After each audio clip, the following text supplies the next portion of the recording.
nosotros nos llamaban de islero.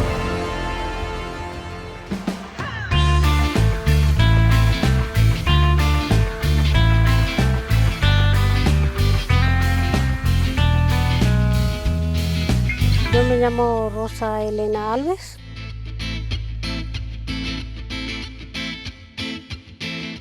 Hija de Juan Alberto Alves y doña Próspera Alves, nacida y criada en la isla San Lucas.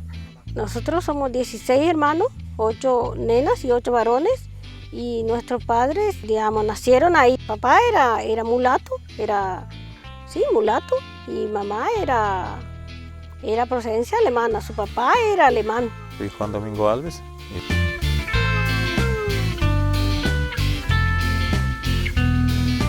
Y de ahí comenzaron a formar la familia, que ya después vinieron los Corderos, los Gómez-Zorro, los Martínez, los Suárez, y entonces ahí se establecieron más familias, fueron viniendo y se establecieron ahí y fueron poblando la isla. Me llamo Julio Oscar Alves. Siempre se mantuvo entre 20 y 30 familias. Con los últimos tiempos llegó a tener hasta 36 familias vivieron ahí en esa isla. Eran argentinos, pero generalmente habían venido de Brasil, emigraban para este lado y se quedaban en la isla, y ahí se fueron formando familias entre las familias Cordero y Abreu, González y otras más, Sequeira y Suárez.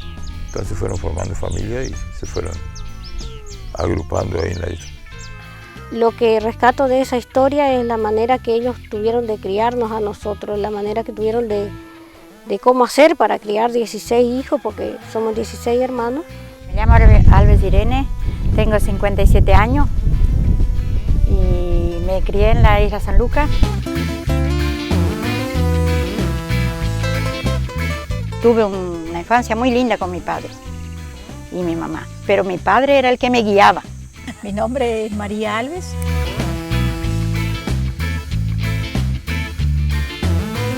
Muchos de los ejemplos de ciudadanía la tuvimos de papá, porque papá, a pesar de ser un hombre sencillo, era un hombre dentro de su forma de vida bastante culto, porque le gustaba mucho estudiar libros que caían en sus manos.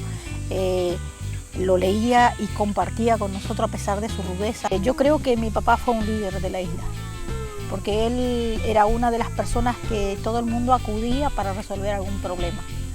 Y mi papá era carpintero, mi mamá era partera, o sea que mi padre hacía todo lo que era el tema de canoa, casas, los cajones, todo lo que sea. Las canoas más grandes, las canoas más eran hechas por él.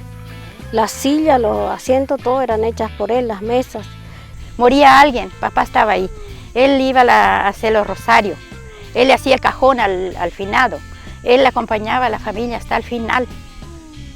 Y todo le venían a él porque él era carpintero, era el constructor de casa, él era constructor de todo. Entonces hay unas raíces que nos dejaron nuestros padres. Y mamá era partera, todos los partos que se hacían ahí, ella era la que hacía, todos los partos que digamos, no había otra manera de salir. Yo no recuerdo en mi mente ni un caso de que se le haya muerto un bebé en el parto, ni un caso de eso, porque los niños venían muy sanos, porque ella trataba a las mujeres desde el primer día del embarazo hasta el último, ella era la que hacía el trabajo, de cuidarla, de que se alimente bien y todo. Era una manera de ayudar. Esa era la parte que nosotros creemos que era solidaria.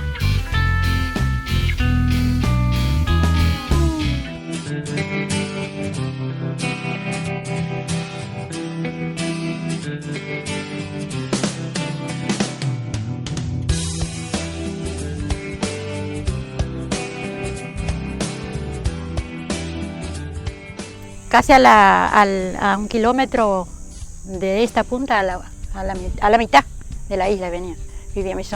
La isla tiene 5,5 kilómetros de larga.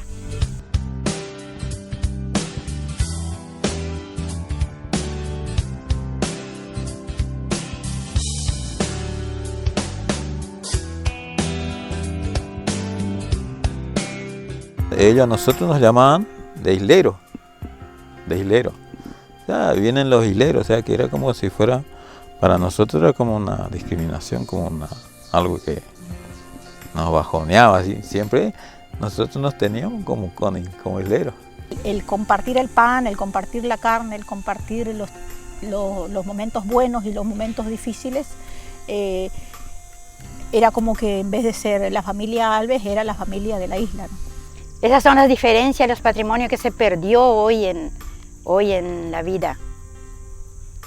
El dolor de muchas cosas que perdimos, era una paz, había un diálogo, había una fe que cumplir, había una amistad que construir. Nos enseñaban a ser buenos con los vecinos, con los compañeros, con los tíos, con los hermanos, con los de afuera. Hoy no tenemos eso. Bueno, el irnos de la isla nos costó muchísimo, porque esa vida feliz que nosotros teníamos de niños lo perdimos cuando vinimos a vivir a Barra Concepción, cuando nos dieron esa tierra, y nosotros nos tocó lidiar con una tierra que no era la nuestra, porque la tierra de la isla es tierra negra, y en Barra Concepción ya la tierra es roja. La diferencia que allá la planta, vos plantáis y da, y acá vos plantáis, tenés que poner fertilizante para que te dé una planta.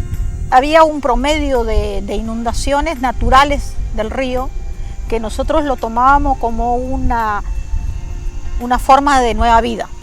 ¿Por qué? Porque la isla cada 5, 9, 10 años ella se inundaba. Pero para nosotros era una forma de fertilizar la tierra para otros 10 años de tierras fértiles. Porque el río trae sedimentación y esa sedimentación quedaba en la isla y producía abonos en la tierra que a nosotros nos daba producción de tierra por mucho tiempo. Y en el 82 esa inundación se produjo y a los 15 días volvimos a la isla y en el 83 volvió a venir la inundación, pero sin aviso. Pero no a consecuencia del río natural, vino a consecuencia de las represas que se abrieron las compuertas en Brasil porque estaban muy cargadas de agua y entonces esa agua que decía mi hermana que crecía de una manera singular era porque no era agua natural, era agua de las represas que venía en grandes cantidades. Eso nos dio tiempo ni de nosotros respirar. Empezó a las 5 de la mañana el aviso de prefectura que tenían que salir y eran las 12 del mediodía y el agua estaba arriba y tuvimos que salir y no sacamos nada. Y a partir de ahí donde fue la prohibición de volver a la isla y a nosotros nos costó muchísimo dejar de volver, ¿no? Dejar de volver. Y yo personalmente, no sé si a mis hermanos le pasa lo mismo, creo que una de las cosas que llevó a la muerte de mi papá es la tristeza de no volver a su tierra, ¿no? Y mi viejo creo que una de las cosas que más le dolió fue no poder volver a vivir ahí. Y eso, bueno, nos llevó a reconstruir nuestra vida como familia, nos costó muchísimo, pero bueno, pudimos, después de que falleció mi viejo, criar a nuestros hermanos chicos que quedaron, pero siempre con ese dolor de no poder volver, ¿no?